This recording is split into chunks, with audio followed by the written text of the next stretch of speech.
Hello there, everyone, and welcome back to the GSL-English Podcast. My name is Gideon, and this is a podcast for all learners of English to practice and improve in a relaxed and natural way. And today we are talking about how to actually remember what we learn.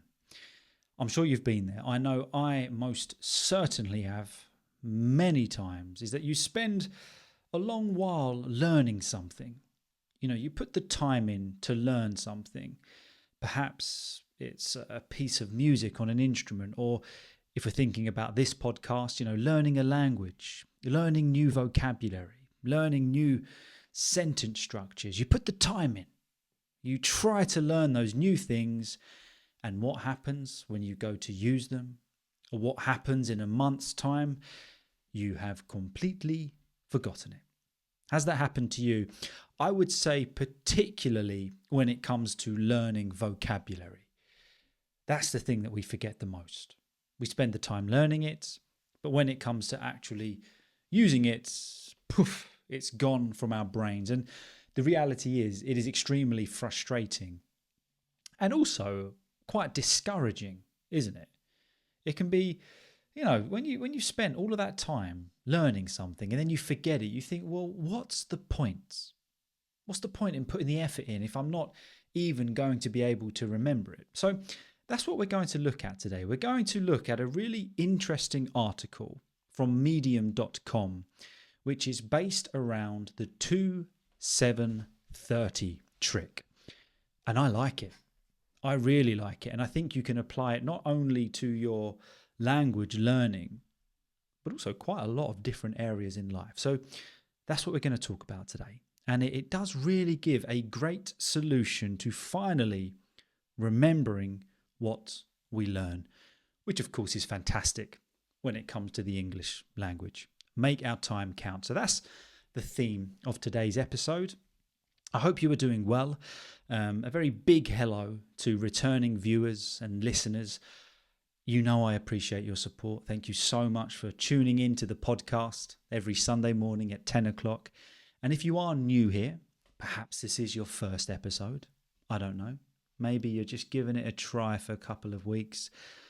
Welcome. As I said, my name is Gideon. I'm an English teacher from London, and I create podcasts with the aim of presenting the English language to you in a relaxed and natural way to best prepare you for real life situations. So you know what to expect when you're in conversations, but also when you visit English speaking countries, particularly England and the United Kingdom, you'll be better prepared to understand and fit in with everyone around you.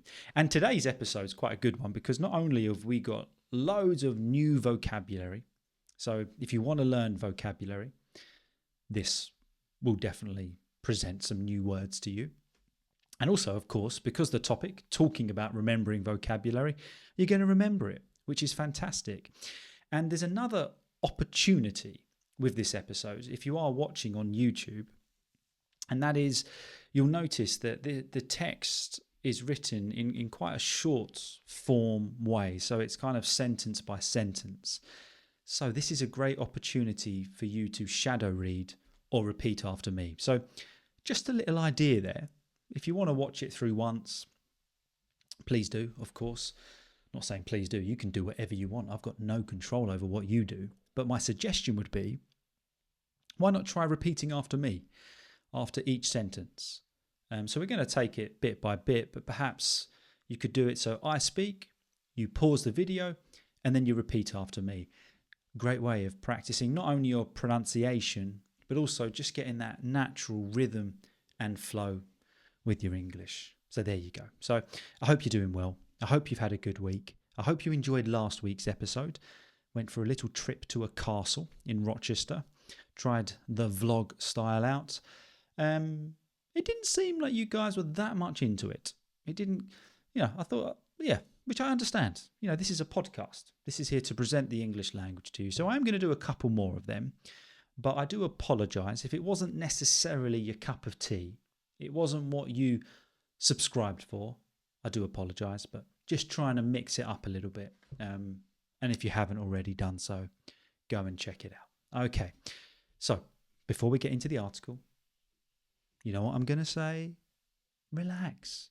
Grab a cup of tea, grab a cup of coffee. You know, of course, we're going to talk about the English language, but also I want to just chill together. You know, just sit back, relax, and enjoy the English language with me. Get some food, get some snacks, get some chocolate. Treat yourself. Chocolate on a Sunday morning. Woo, hoo, hoo. Living the dream. Do it. Do you eat food? Drink drinks whilst listening or watching this podcast? I'd love to know. What are you eating and what are you drinking right now? All right. Here we go. From medium.com, I will put the link to this article in this description. Of course, I did not write it. All credit for this article goes to Hillel K. The 2-7-30 trick for remembering 90% of what you read or learn. Okay, so that's the title of this article. The 2-7-30 trick for remembering 90% of what you read or learn. Make it stick like peanut butter to the roof of your mouth. Basically, have you ever had peanut butter? Once it gets stuck to the roof of your mouth, you can't get it off. I used to do this as a kid. My mum would get peanut butter. I'd quickly sneak into the kitchen, get a spoon, mouthful of peanut butter, but it would stick to the roof of your mouth and you just feel like that's it now. You permanently have peanut butter on the roof of your mouth. So that's the idea. We want what we learn to stick as well as peanut butter does to the roof of our mouth. So let's get into it. It starts, we were in a classroom full of almost teenagers, 5th or 6th grade. I don't remember. Of course, just as a little caveat, this is an American writer. So there's certain terms here which we will translate from American English to British English. So they're in a classroom of almost teenagers. So reaching the teenage years in 5th or 6th grade. The question, the one that had prompted the raising of our hands, had been asked by the school's director. The question was this: who here has read Pride and Prejudice? My hand shot up instinctively, driven by the memory of reading an abridged, borrowed version sometime before. Okay, so the scene's set here in a classroom, 5th or 6th grade, just kind of turning into those teenage years. And there was a question that prompted, that instigated, that made her raise her hands. Been asked by the school's director, and the question was, who here has read Pride and Prejudice? I've seen the film, but I most certainly could not raise my hand to that, in all honesty. I have not read Pride and Prejudice. I know I should. Not really my cup of tea, not really my bag, not the kind of thing that I'm into. Maybe you've read it. Did you enjoy it? So the question was asked, who's read Pride and Prejudice? Well, the author's hand shot up instinctively. If it shot up, it went up very quickly. Didn't think about it. And she did it instinctively, by instinct. And that instinct was driven by the memory of reading an abridged, a shortened, not the full version, sometime before. Sure, it wasn't the full book, but it still counted, didn't it? So basically when she says there, it's okay, it's not the full book, it was an abridged version, but it still counted, meaning that she could say that she has read Pride and Prejudice. So she shot her hand up, said, yeah, I've done it. I've read Pride and Prejudice. The director smiled in approval. Great. Can you stand up and give us a summary of the book? Oh, my heart would sink. The thrill of being one of the only two instantly disappeared. My mind went blank, like liquid nitrogen evaporating the moment before it touches the air. It wasn't nerves or anything. I had just somehow forgotten everything. I stood there mortified, searching the corners of my mind for a single name, a vague plotline, anything. Okay, so her hand's gone up. Then the director said, great. Could you just give us a summary of the book? And then once she was asked that question, the thrill, the excitement of being one of the only two that raised their hand instantly disappeared. to that excitement, that thrill was gone because her mind went blank. Now, this is the thing that happens to all of us. You know, where you go to talk and your mind just goes empty. It sometimes happens to me when I'm trying to tell a story. I don't know, something happened to me when I'm younger or something that happened last week. I start the story and then my mind just goes blank. No idea what I'm talking about, and I don't know what to say. She likens it to liquid nitrogen evaporating the moment it touches the air.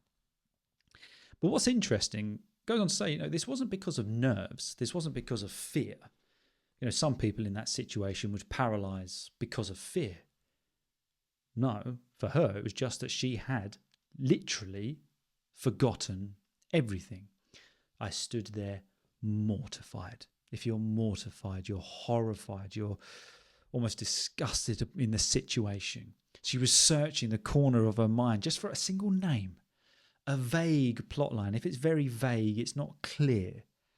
It's just a little inkling of what happened. She was just basically looking for anything. The next line is simply crickets. Often when there's an awkward moment, when there's silence, what do you hear in films or comedy or things like that? You hear crickets to really just emphasize the silence. Where are we? Oh yeah. It soon became clear that I had nothing. So she moved on to the other raised hand. Ida's colourful descriptions of the lives of the Bennets and Mr. Darcy relieved the tension in the room.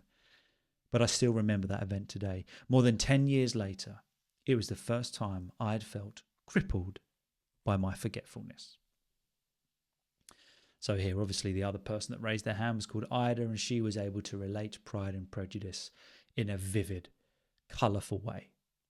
Just if you're watching on YouTube, you'll notice the spelling of colourful there.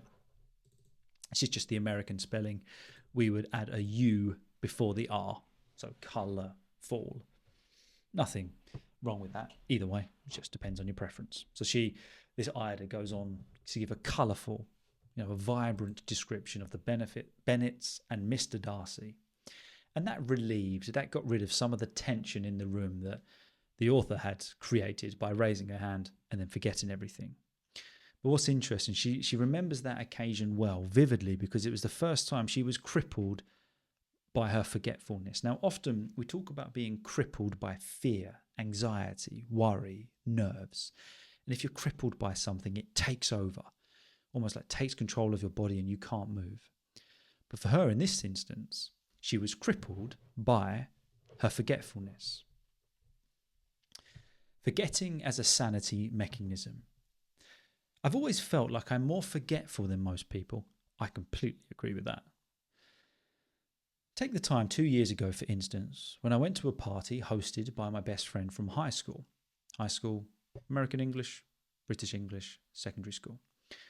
Someone asked me to share fun stories from those times, but what I managed to come up with fell flat, with no interesting detail or spark. If something falls flat, it's not great.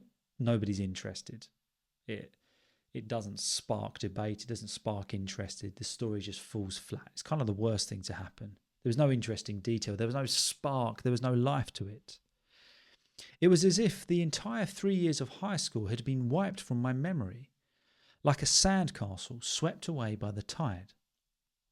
Then there are the smaller, everyday things, misplacing my glasses or walking into the kitchen and forgetting why I went there in the first place. I do that all the time. Genuinely. I walk around or I go upstairs and I think, why on earth have I gone upstairs? What am I doing here? Or this is one thing I do. I don't know if this is just forgetfulness or just me being an idiot. I have the TV remote in my hand. And I walk around the whole house trying to find the TV remote. I'll ask my wife, where's the TV remote? It's in my hand. I don't think that's just more being a bit of an idiot than being forgetful. But for her, she's saying forgetfulness has always been a bit of a problem. And some days this forgetfulness can be overwhelming. If something is overwhelming, it's too much for us. We can't handle it. If you've experienced this too, you know exactly what I mean. You try to keep trinkets and journal notes as anchors for your memories.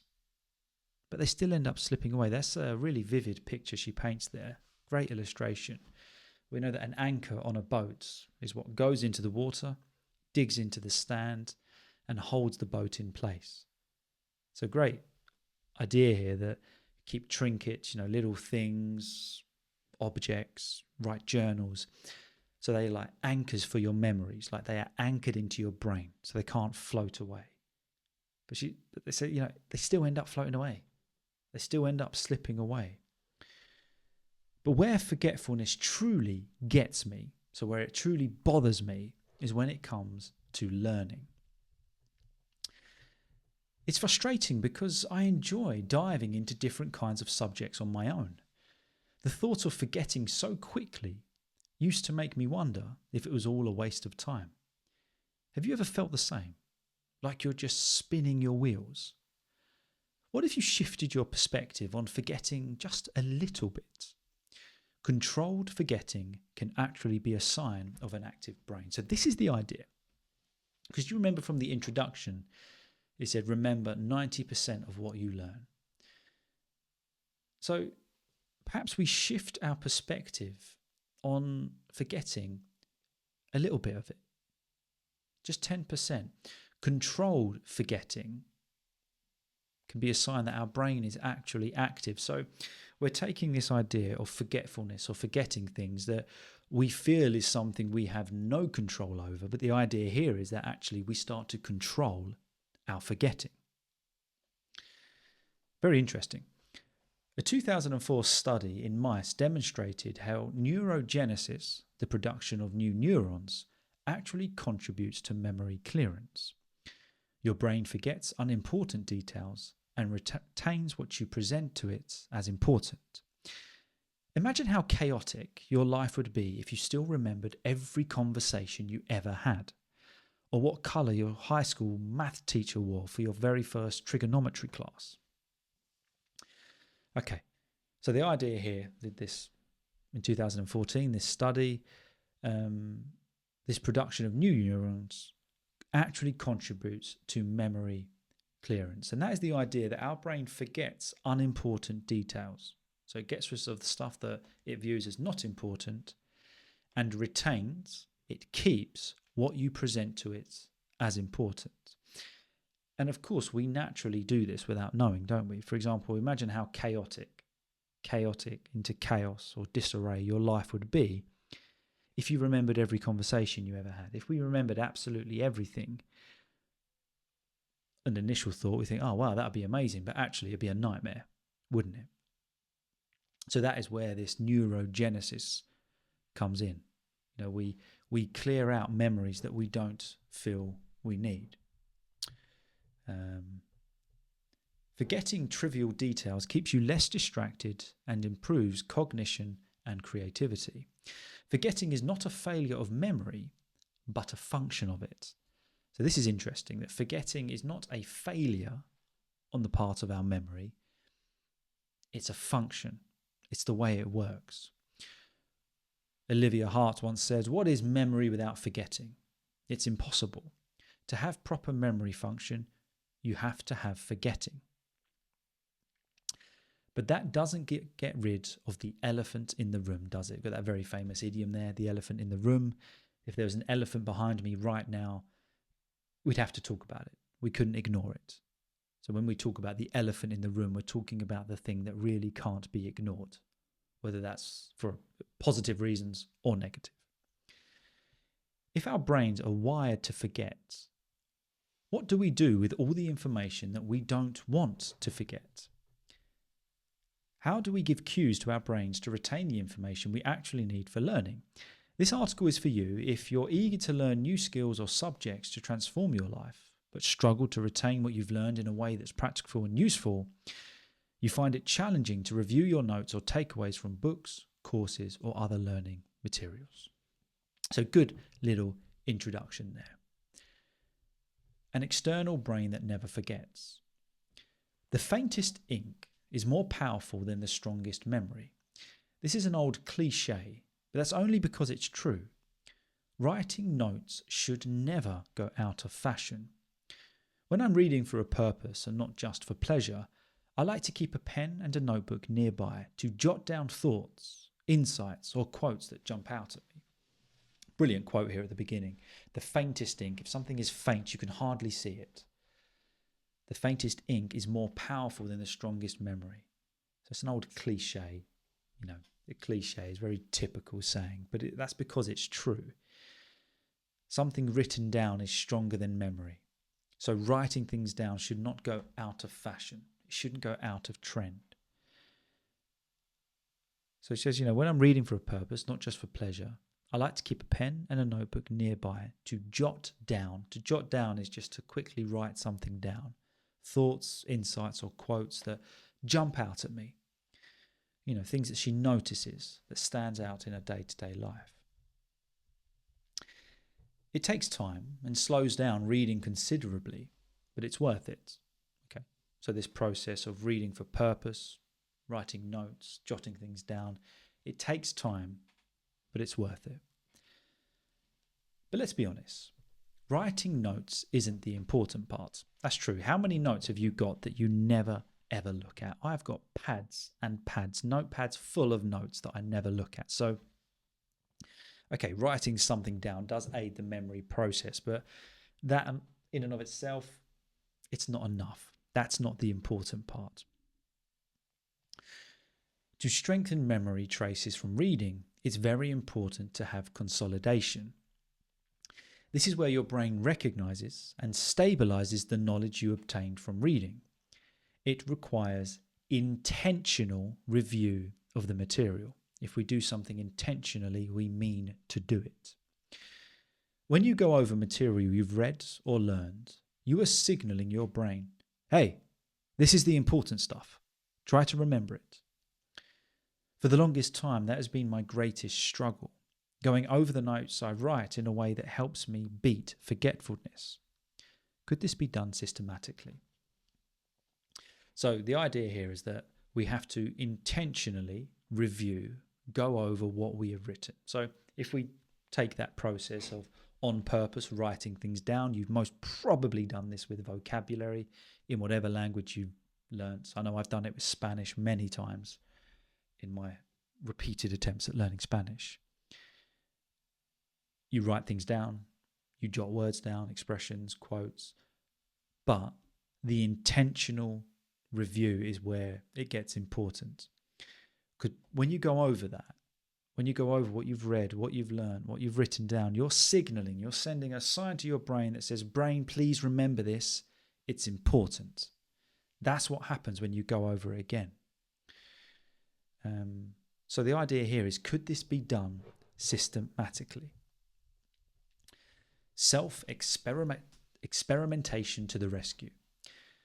There are two scientists whose level of self-experimentation astounds me. Something astounds us. It almost amazes us. It's incredible. Barry Marshall, an Australian physician, drank a broth containing bacteria to prove the link between peptic ulcer and H. pylori infection. I don't know if I've pronounced that correctly.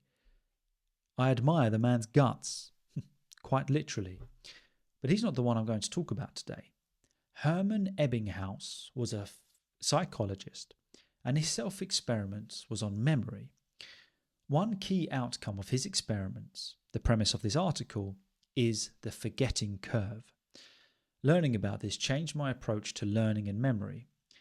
In these famous experiments, Ebbinghaus measured his ability to retain made-up or nonsense syllables. He had long lists of these syllables that he memorized and repeated over and over till he could recall everything perfectly. So, got these two scientists where they take this self-experimentation.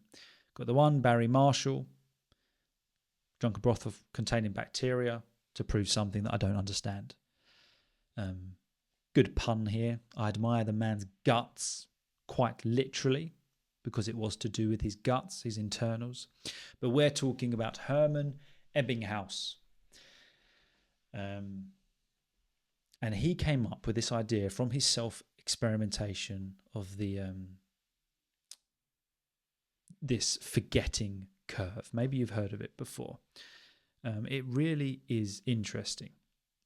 So in this famous experiment, this Ebbinghaus, he measured his ability to retain or remember made up nonsense, so they don't make any sense, syllables. His objective was simple: to figure out how much time it took to relearn words compared to the first time he learned them. The concept is known as savings. It's the relative amount of time you save on the second learning trial because you had the first. Ebbinghaus found that the effort saved during relearning falls sharply over time. So his objective in this experiment was basically to figure out how much time it took to relearn, to learn again words compared to the first time. And the idea here is about the amount of time you save on the second learning trial because you've learned them before. And Ebbinghaus found, if you're watching on YouTube, you can see this here, that the time saved for relearning, it falls sharply over time. So here you've got day 1, day 2, day 7, day 30. This shows that forgetting happens and is inevitable. When I saw this, I realized that I wasn't alone. But I also found a solution to the problem. Reinforcing learning through review and self-testing at set intervals boosts your ability to recall information later. So what this article shows, this experiment shows, that retention does go down over time. Forgetting things happens. It is inevitable. It's something that we can't fight. And this was comforting to the writer because she realised that, okay, I'm pleased to realise I'm not on my own. But in this experiment, she found a solution that learning through review and self-testing at set intervals, so set times, boosts your ability to recall information later. What does that mean? Well, unlike passive rereading, so passively, not actively, just rereading something again, which doesn't engage the brain as much, active recall demands more effort, leading to stronger memory traces. So here we are talking about active effort, not just passively reading some words that you wrote down. Each time you actively retrieve information, the forgetting curve becomes less and less steep. This means it becomes easier to retain knowledge, and subsequent relearning becomes less effortful. Okay, so kind of got it in this graph here. So we've got the blue line here is first learned. So when you first learn it, of course, retention is 100%. Then over time, we've got 30 days here, kind of flat lines. Then we have review, the first review, which is the red line. When we first do that, of course, 100%. But what do you notice about the line that kind of drops off over time? The angle is a lot less sharp, isn't it? Review 2, 100%, of course, but then that angle of retention and the amount that we can retain, the percentage, is a lot higher. Then review 3, okay, there's hardly any angle there at all, and we're close to 100%, 90% retention. But this isn't because of just rereading. This isn't just because of passively reading something again and again. The idea here is this active recall. What does that mean? Well, when you actively recall information by self-quizzing or summarizing from memory, you're not just storing information in your brain, you are reorganizing and stabilizing it, making it easier to access in the future. I love the way she worded this, that basically when you actively recall, so rather than just rereading and reading again, you're self-quizzing, you're testing yourself, you're summarizing from memory, you're not just storing information in your brain. When we do this, when we actively work on what we already know, we're kind of reorganizing our thoughts, our memories. You're stabilizing everything that you're retaining, and then it becomes easier to access in the future. The way I view it is like a really messy cupboard that sometimes you have to go in and you have to actively reorganize it and remove what you don't need. And then it's much easier to find what you want in that cupboard. Likewise, for me, the way I kind of view this idea is that we kind of actively relearn material, but it gets rid of the stuff we don't need, but makes that learning and that remembering of what we've learned so much easier to find. This is how you signal your brain that a piece of information is important and worth holding on to. Space your retrieval well enough, and your learning memories are going to stick like peanut butter to the roof of your mouth. There's that illustration again. How to practically review what you read or learn and retain. How to practically review what you read or learn and retain more than 90%.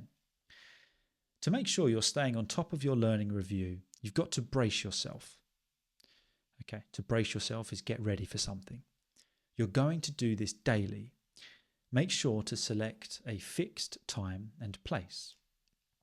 Of course, that's different for all of us, isn't it? So you've got to do something that works for you. I scheduled my learning hour for the morning, since I'm usually tired at the end of the day. When I first started, I was using pen and paper for manually tracking my new vocabulary and their review. That's how I coined the 2-7-30 trick.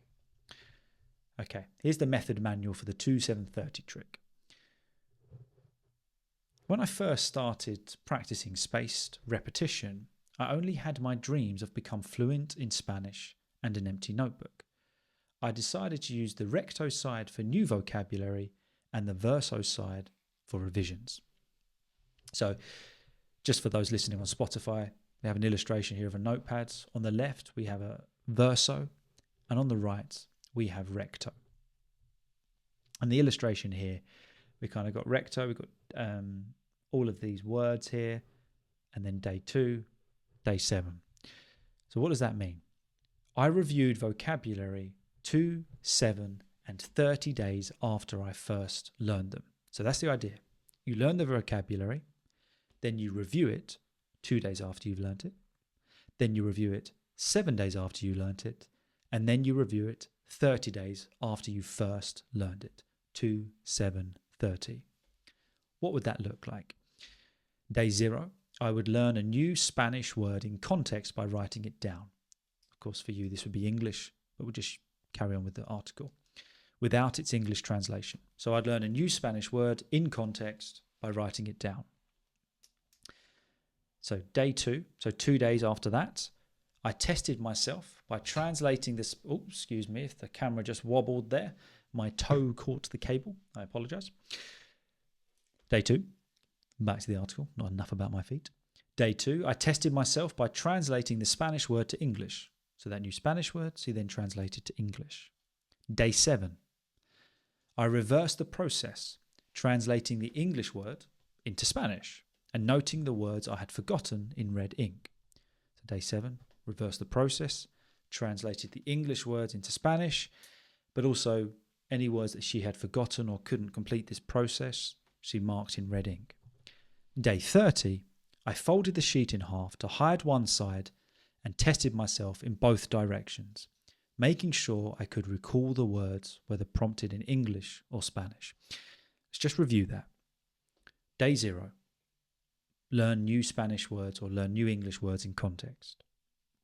2 days after that, test yourself by translating that word to the Spanish word to English. 7 days after that, reverse the process from English to Spanish and then marking in red any that you couldn't do. Day 30, taking this sheet of paper, fold the sheet in half to hide one side and testing yourself in both directions, making sure you can recall the word both ways, Spanish to English, English to Spanish. But why 2 days, 7 days and 30 days after you've learned them? The intervals, 2, 7, 30, were based on the Ebbinghaus curve and my capacity for retaining information, discovered through trial and error. It might vary for other people, but my goal was to practice retrieval right at the points where the memory is fading away. So her goal is when the memory of that new vocabulary starts to fade, it's like she jumps out and catches it. That for her is when it was most beneficial. The more effortful retrieval is, the better the retention. I used a simple Google Calendar to track the revisions for each day. Every day, before learning new words, I would go to the revision calendar and complete the 3 scheduled revision sets for the day. For the words I practiced consistently using this method, I could recall much more than 90% on day 30. Now, think of how this could work for reading books too. You can write a 1-page summary after finishing the book and schedule review dates 2, 7 and 30 days in the future. By covering up sections and testing yourself on the written summary or re-summarizing from memory, you improve your chances of storing that information for months to come.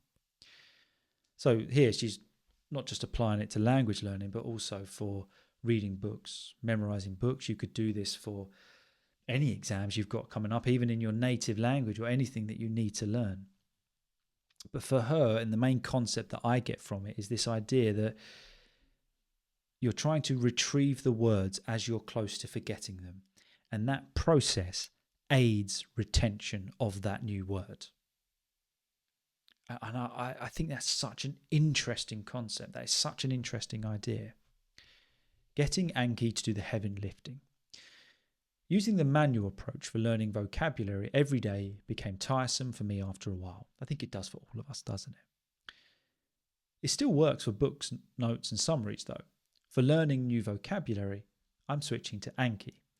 Think of Anki as flashcards on steroids, and it's free and open source. It's obviously like an app or something you can download. In this app, you can have questions on the front and answers on the back. It's possible to use images too, where you cover up the words you want to learn. The algorithm tests you on various sets of questions and answers at regular intervals and allows you to practice active recall. You can use it for anything. Here is an example of flashcards I created using a stock image I found online. So here you go, kind of the idea of learning the vocabulary here. It also works for retrieving book summaries. You can take a picture of important takeaways from your readings and mask some sections using image occlusion. By relying on Anki's algorithm, you can practice retrieval to help with meaningful long-term learning.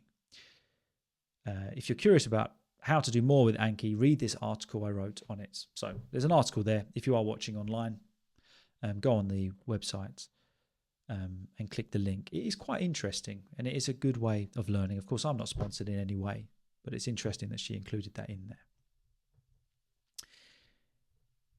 It really might be true that I'm more forgetful than the average person. But now, it doesn't bother me as much as it used to.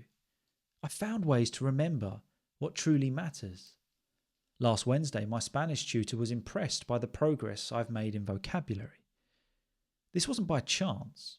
It was the result of Ebbinghaus's insights, my experimental 2-7-30 method, and Anki. What have I learned from all this? Forgetting isn't the enemy. It's how my brain creates space for what's truly important. I'm just trying to be deliberate about what I remind it to hold on to. So here's my challenge to you. The next time you're learning something new, don't leave it to chance.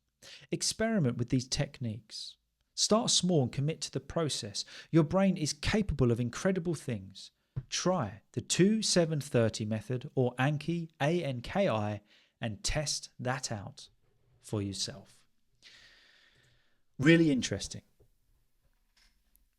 Day 0, you learn new words. 2 days after that, you take that words and translate it to your own language. 7 days after that, you go from your own language to the word in the language that you are learning. And day 30, you do the process both ways. Give it a try. I'm really intrigued to know if that works for you. But also, I think an area of comfort that we can all take from this is if you are somebody that does forget vocabulary, forget things, you're not on your own. Trust me, I'm the same. Everybody's the same. We forget things. It happens. Life's busy. Life's crazy. We've got so much going on. But don't worry about it too much. But give this a try. And, as we start to forget those words, grab them, retain them using this method. So I would love to know in the comments, are you going to give it a try or do you think it's a load of rubbish? let me know. Well, there you go.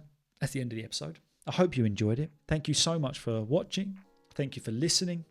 You're all incredible. You're all amazing. I really appreciate your support, and I will see you next week. Have a good one, guys.